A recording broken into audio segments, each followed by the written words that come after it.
અમદાવાદના વટવા વિસ્તારમાં ફરી એકવાર સામાન્ય બાબતમાં હત્યાની ઘટના સામે આવી છે। વટવા ગામ શાક માર્કેટ નજીક સુલેમાન તેના મિત્રો સાથે ઊભો હતો ત્યારે કૃષ્ણા ખરે નામના વ્યક્તિ સાથે રિક્ષામાં બેસવા બાબતે બબાલ થઈ હતી। આ બબાલ એટલી ઉગ્ર બની હતી કે કૃષ્ણાએ સુલેમાનનું ગળું પકડી રાખ્યું હતું અને બાદમાં રિક્ષાના પાઇપ સાથે તેને અથડાવ્યો હતો। આ હુમલા બાદ ઈજાગ્રસ્ત સુલેમાનને સારવાર માટે એલજી હોસ્પિટલ ખસેડવામાં આવ્યો હતો, જ્યાં ડોક્ટરોએ તેને મૃત જાહેર કર્યો હતો। ત્યારે પોલીસે આ મામલે હત્યાનો ગુનો નોંધી બંને આરોપીઓને ઝડપી લેવા ચક્રો ગતિમાન કર્યા છે। ગાંધીનગરમાં નર્મદા કેનાલમાં એક ભાઈને ડૂબતો જોઈ તેને બચાવવા જતા બીજો ભાઈ પણ પાણીમાં ગરકાવ થઈ ગયો હોવાની ઘટના સામે આવી છે।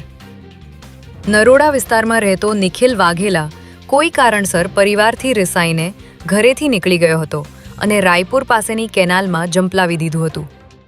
ત્યારે તેને રોકવા અને બચાવવા પાછળ આવેલો તેનો ભાઈ પણ કેનાલમાં પડ્યો હતો, પરંતુ તેને તરતા આવડતું ન હોવાથી બંને ભાઈ પાણીમાં અદૃશ્ય થઈ ગયા હતા।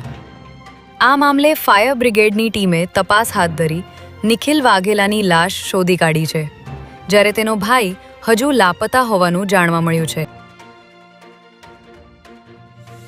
રાજ્યના આદિજાતિ વિસ્તારોના સર્વાંગી વિકાસ માટે મુખ્યમંત્રી ભૂપેન્દ્ર પટેલે મહત્વપૂર્ણ નિર્ણય લીધો છે, જેમાં અંબાજીથી ઉમરગામ સુધી ફેલાયેલા આદિજાતિ વિસ્તારમાં માળખાકીય સુવિધાઓને વધુ મજબૂત બનાવવાના હેતુથી 362 કરોડના 293 વિકાસ કાર્યોને મંજૂરી આપવામાં આવી છે।